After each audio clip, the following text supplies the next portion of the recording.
Goeiemôre, Dok Matt wat praat. Ek en 'n paar van my vriende, ons is gewoonlik so 8, dan gaan ons een keer 'n jaar, dan gaan ons Henties Baai toe, dan gaan hengel ons.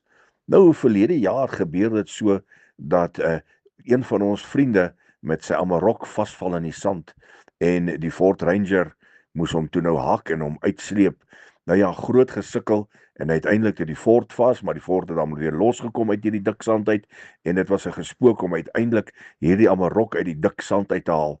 Maar dit was dik toue gewees. Een tou het gebreek en die ander band het ook gebreek. So dit was maar 'n gesukkel om daai amarok uit die sand uit te trek. En die golwe was op pad en die golwe het begin stoot en dit het begin gevaarlik begin dreig. Maar aan die einde van die dag gelukkig is hy uit.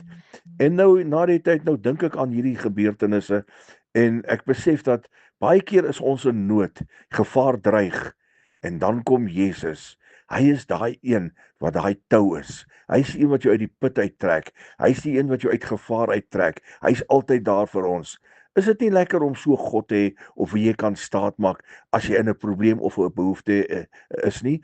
Hy gooi die tou vir jou, soos 'n lint wat uitgegooi word, gooi hy vir jou hierdie tou en dan vat jy net die tou en dan sleep hy jou uit jou gevaar, uit jou situasie wat jy gedink het jy gaan nie uitkom nie. Jesus is altyd daar om ons uit alle gevaargebiede en alle gevare uit te trek. Ek gee vir hom al die eer, al die lof, al die aanbidding. Herlewingsgroete.